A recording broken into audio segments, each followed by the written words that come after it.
I have heard it said that ancient wisdom is passed through stone and bone.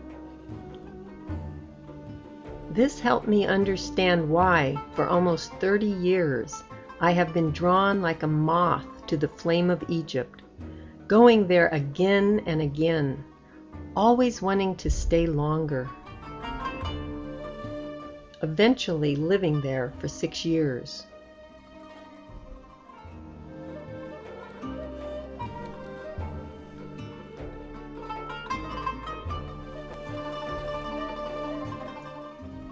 It is obvious the ancient Egyptians used stone to pass on their wisdom. At first, I found the symbols on the temple walls mysterious and incomprehensible. Though my mind didn't understand them, my heart knew they were index cards to a vast body of knowledge stored somewhere in my being. And I wanted access to those symbols. Thus began an initiatic journey that seemingly has no end. It has changed the way I see the world. I learned that ancient Egypt saw the seat of true intelligence as the heart, not the brain. Their symbols spoke to this intelligence of the heart. They spoke of a spiritual reality that cannot be comprehended by our concrete and linear cerebral intelligence. Perhaps this explains why modern intellectuals have been misinterpreting ancient Egypt for centuries. Along the way, as my mind struggled to understand the symbols and myths and find words and concepts for them, I lived and played with the Egyptian people. Their open-hearted, simple, gracious, and fun-loving ways were giving me the key, demonstrating the wisdom of the heart. Ah, this is how wisdom is passed through bone. It's the people. When my heart was ready, the symbols began to speak.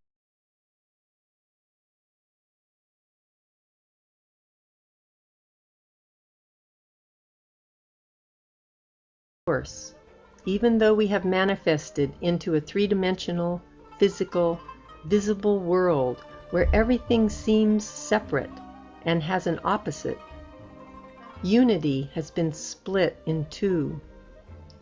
The reality of our forever connection with our invisible source cannot be accessed by the mind, which depends on our physical senses, until we access it through our hearts.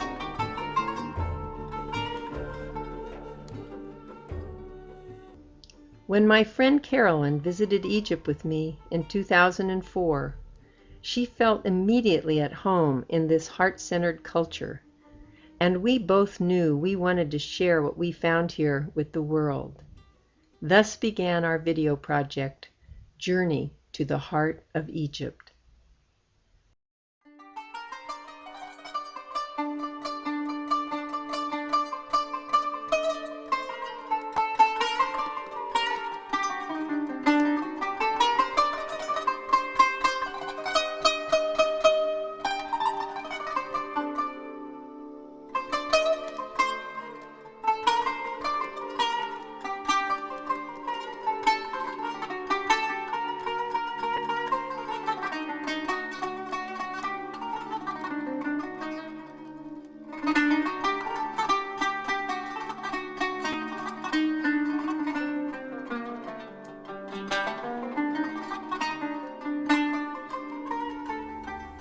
Here we are in the Temple of Time and Timelessness, the Ramesseum, on the west bank of Luxor.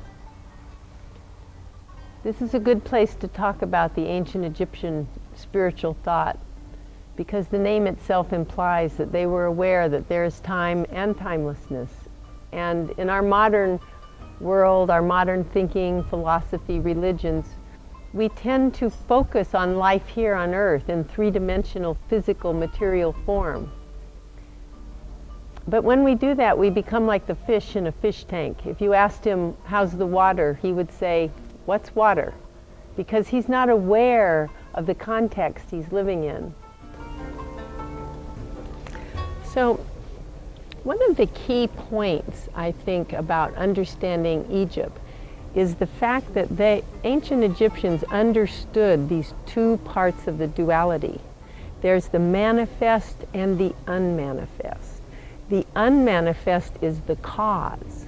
The unmanifest precedes the manifest, surrounds it while it's manifest, and when it's done being manifest, the unmanifest is still unchanged. When we're here in the manifest world, in a way we're in what I call the three-dimensional, materialistic, dualistic, time-space prison. We're limited. It's like we're locked in a building and all we see are the walls. And it's like the story of all the men describing the elephant, and the one at the foot described the foot, and the one at the tail described a tail, and the one at the tusk described a tusk. Well, we're kind of like that, humans being in the earth plane. We just keep describing this physical 3D reality because we touch it, see it, feel it, our senses. It's our sensory input comes from this. But we have a quintessence. We have a sense that's beyond all these essences, all these material things. That is the spirit that connects us.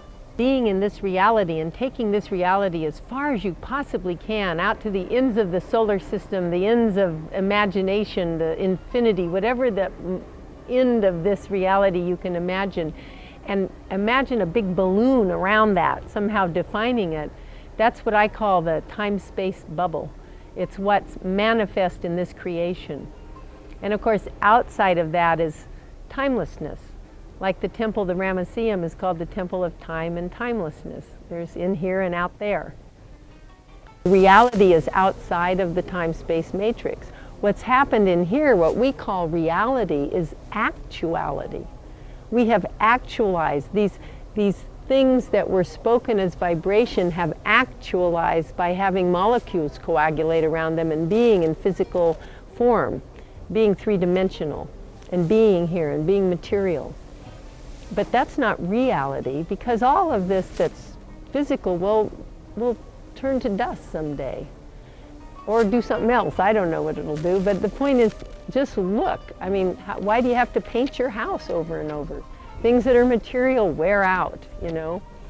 As someone who loves to preserve everything and keep things for 40 years, I can tell you it's the way of things. They wear out. They get lost, they get broken, they wear out. And the divine doesn't ever get worn out or broken or used up. It's just expanding. It's ever expanding. That's what's real. I also think it's very important to understand that the ancient Egyptians were not polytheists, that they were monotheists, that they understood that there was one great God, the Neteru, the God of gods. But as many religions have seen, God is a pretty big concept for us little creatures here. So we need to look at the parts of God and the different aspects of God. The Muslims have the 99 names of God, and you know, there's attributes of God.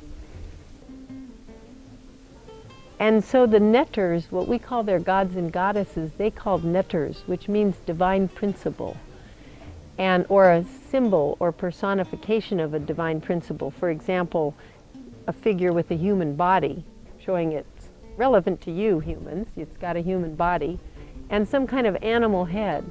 Animal heads were often used to express the pure archetype of the principle that that netter is.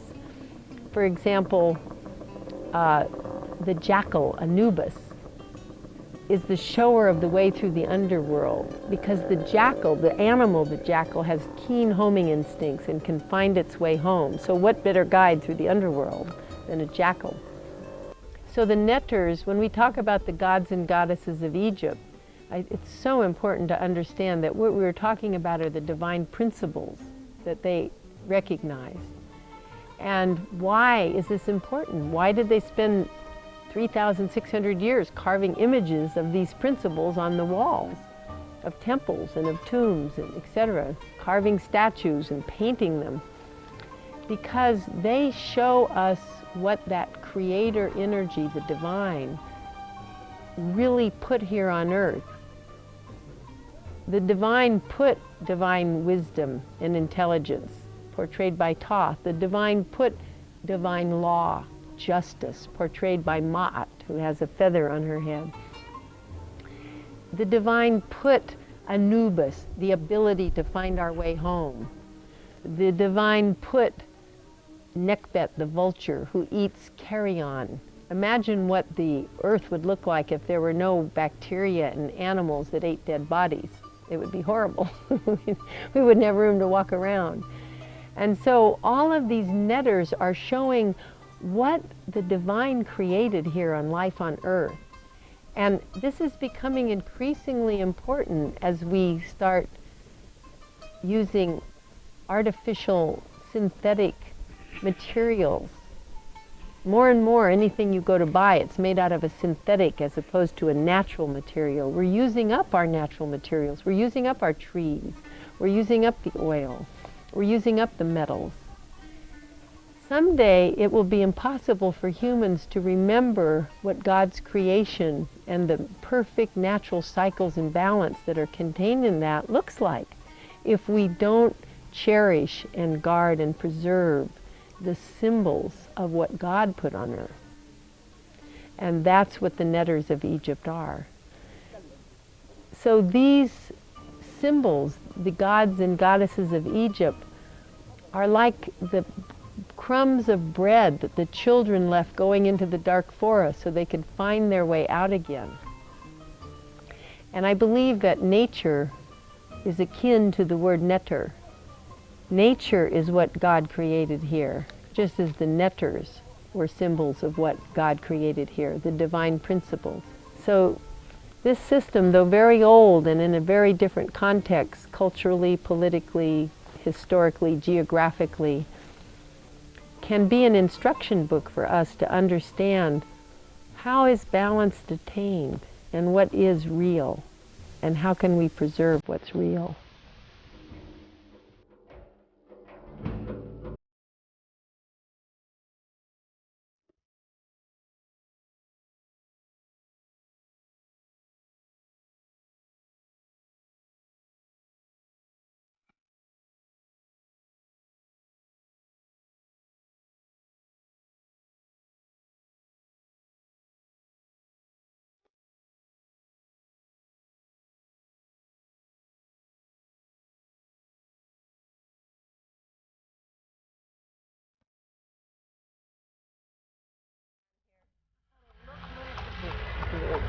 There's a beautification scheme going on here.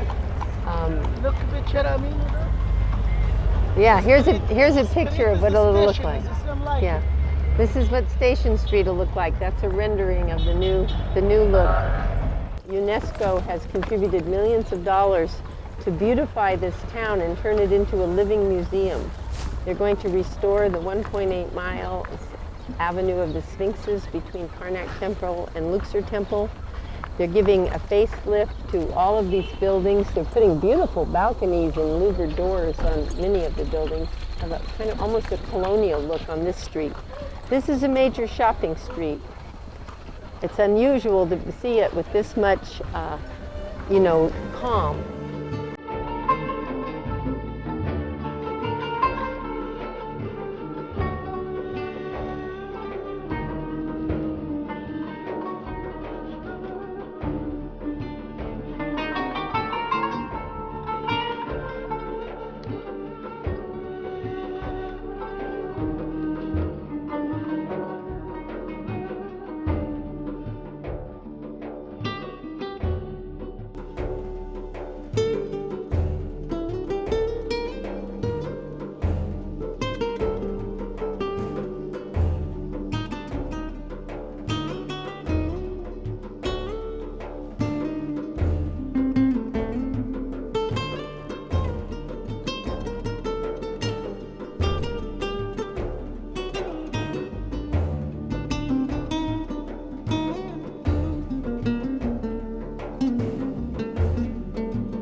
He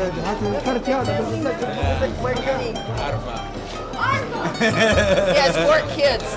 I met him when he was a little boy and carried my suitcase for me. Now he has 4 kids. Mansoor, he's a sweetie.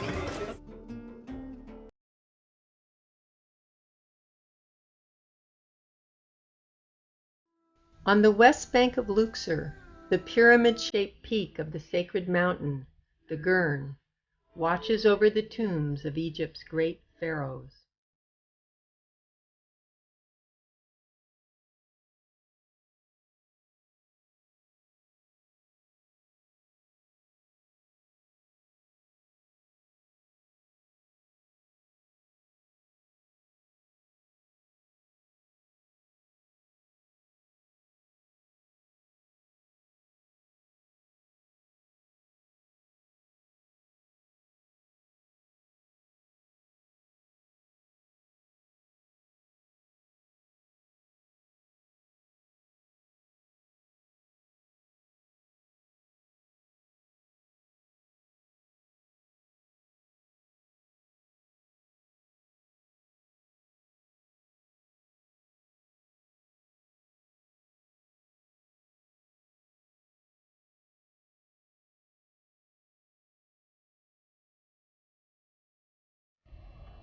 The mountain is called El Jabal in Arabic, the mountain.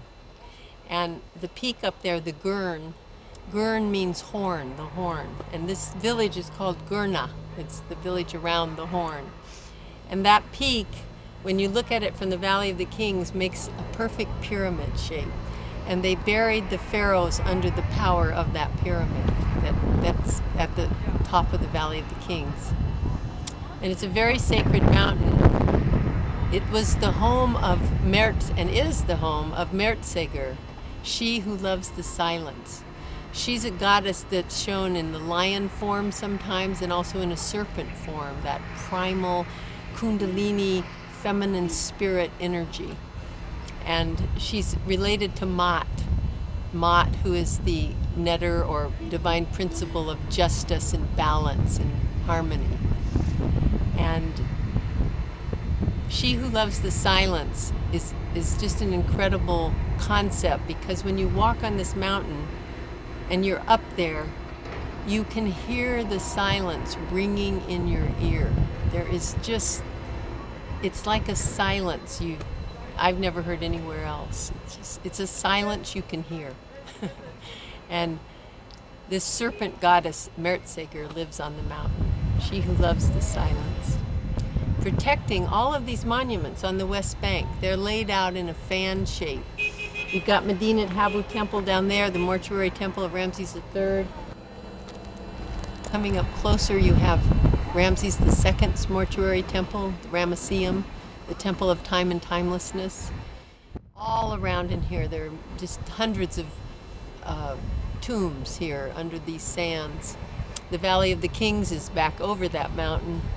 But everything's out around the Gurn, the sacred spot. And it was said that this mountain peak, where this cobra, this serpent, resided deep within, she who loves the silence. This was where the goddess energy came into the earth. This is where it was fed into the earth. It's very similar to the Hopis' myth, I'll say, but I believe they're true observations of earth energies. There's energy coming in and out of the earth. The Hopis say at the Four Corner areas where much of the energy comes into the earth. These are both places that I believe these types of places are portals. There's portals in and portals out, and maybe they're in the same places, but this is definitely a portal in.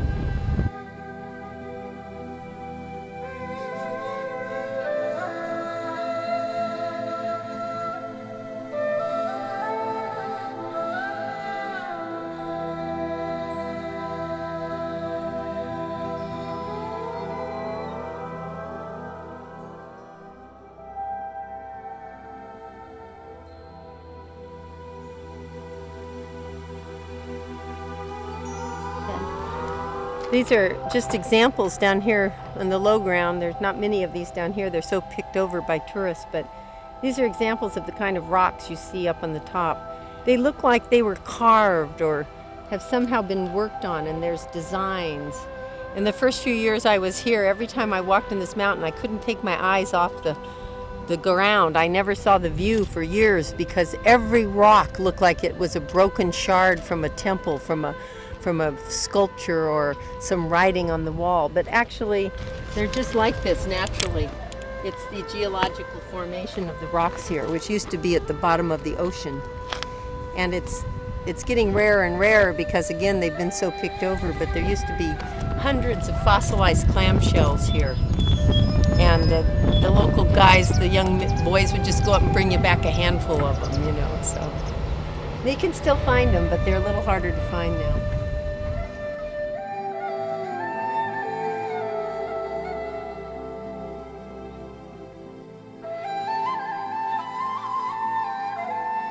Yeah, poor donkey. السلام ورحمة الله وبركاته. كامل.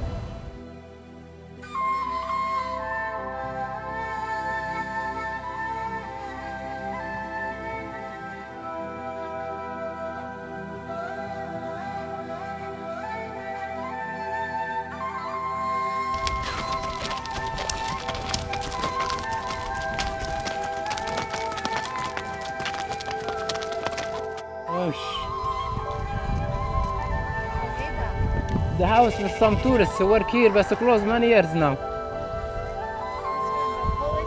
Yes, the same this house. And the Polish house is closed? No, it's open. Open for some tourists work to the temple, make the road and congregation.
The economy of Luxor is very locally based.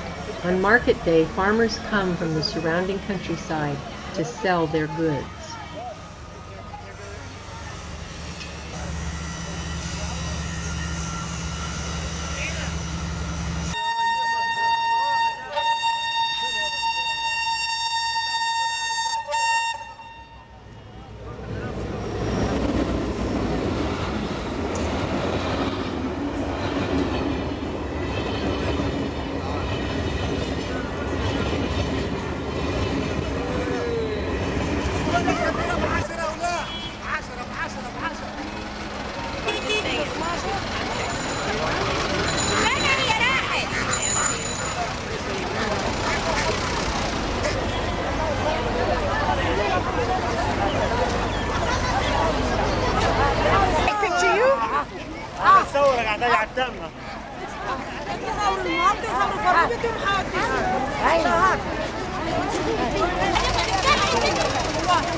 toggins.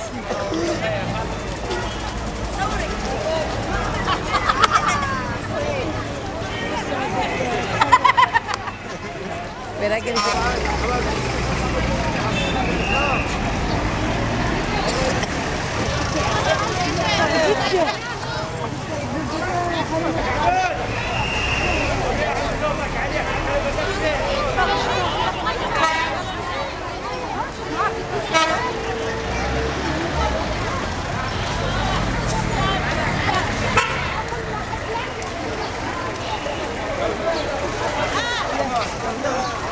ايوه وريتها لما طلعت لما راح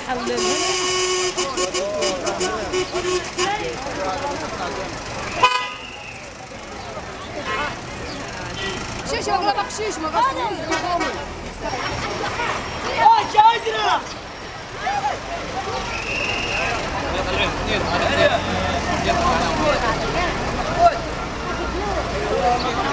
ايوه شباب 53 واسمع على الشباب 53.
The Egyptian people are unpretentious, kind, and easy to love.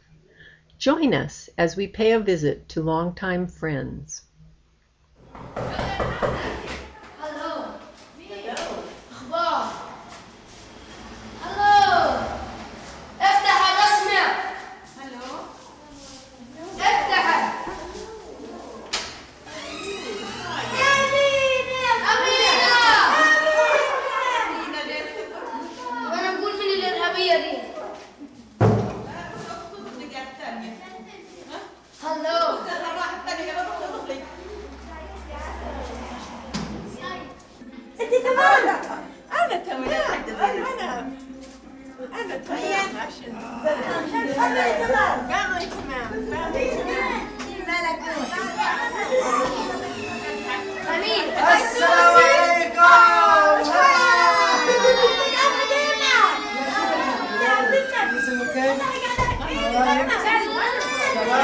Hello, hi. How are you? I miss you. Everything okay? Sister, Amina. Sister.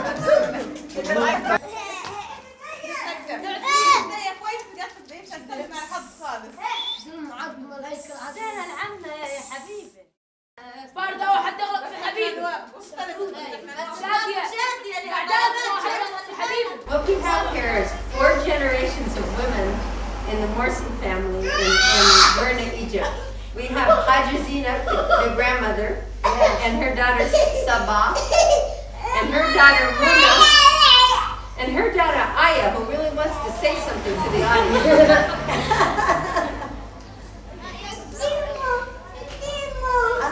Turquoise.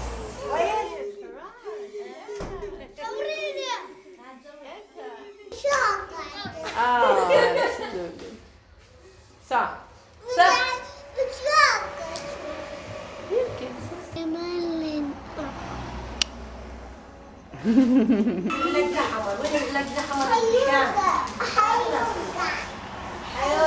يعني ده انا ما ناكلش حاجه حلوه، ما ناكلش حاجه حلوه فيها سكر، شويه شويه مش كتير شوية. وانا مش احب الحاجه الحلوه. طب والمالح ملح يعني حاجات مالحه.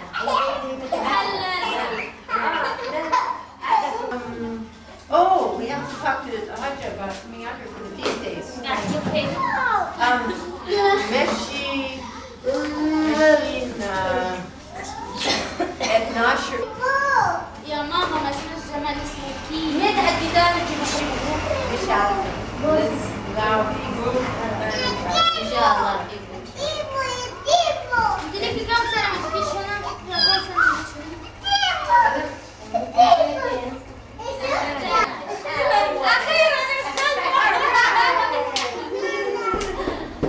We have a long history. Yeah.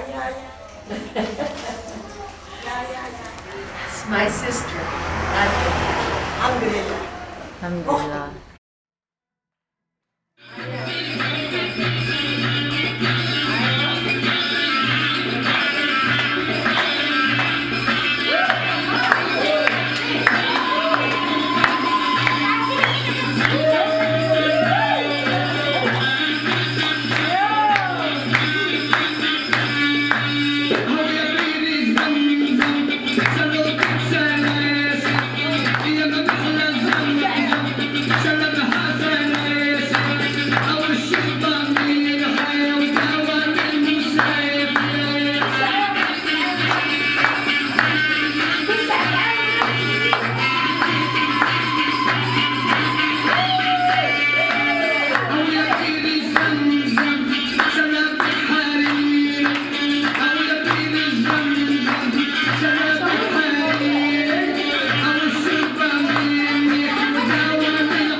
Deir el-Medina was the village that housed the workmen who created the temples, royal tombs, and palaces of ancient Egypt.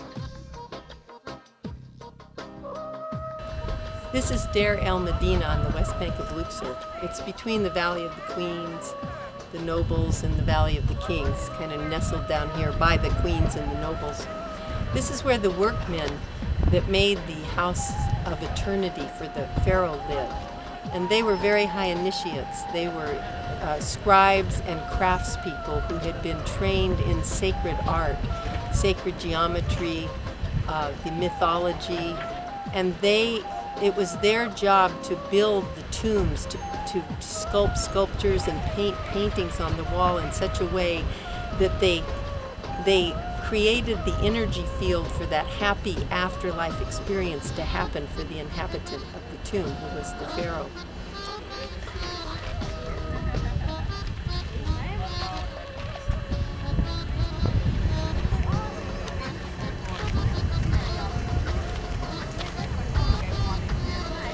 There's some steps in here, meaning there was probably a second story to this complex.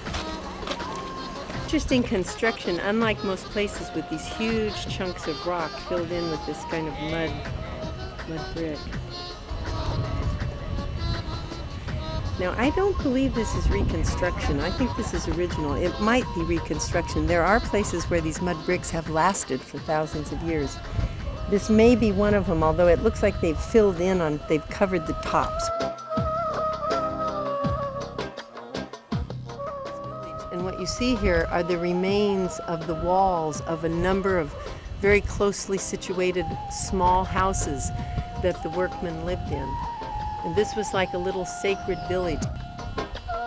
their needs were provided and their education was provided so that they could create statues and paintings and rock work and tombs, etc., that really were in resonance with the mountain itself, with the spirit of the deceased, with the netters, the divine principles that they wanted that deceased to be surrounded with in his or her death. You see caves up on the mountain there, a number of them, and I'm certain they kept their sacred relics, and they had huge ateliers, huge workshops where they did metalwork and glasswork and ceramic work and woodwork and carving and all of the crafts that were used in the construction of the palace and the tombs. Egyptians are very connected through their hearts. A wedding is a time for a whole village to celebrate the lives of two people they love.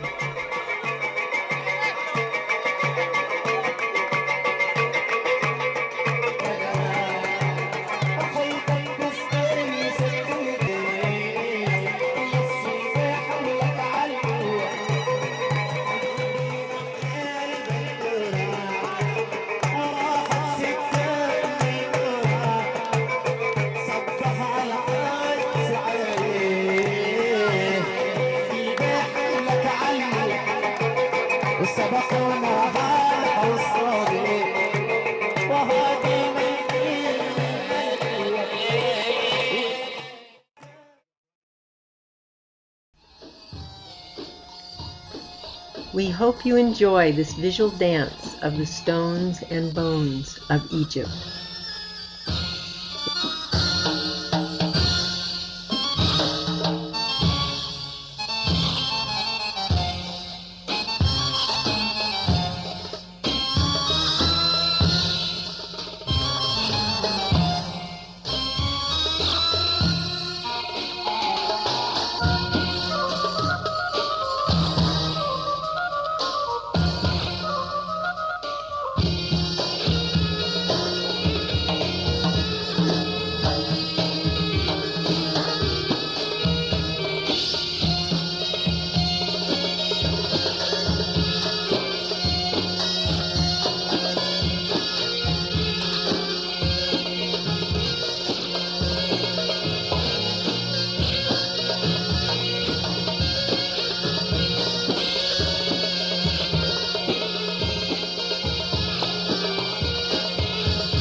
As if I'd slept 1,000 years underwater, I wake into a new season. I am the blue lotus rising. I am the cup of dreams and memory opening.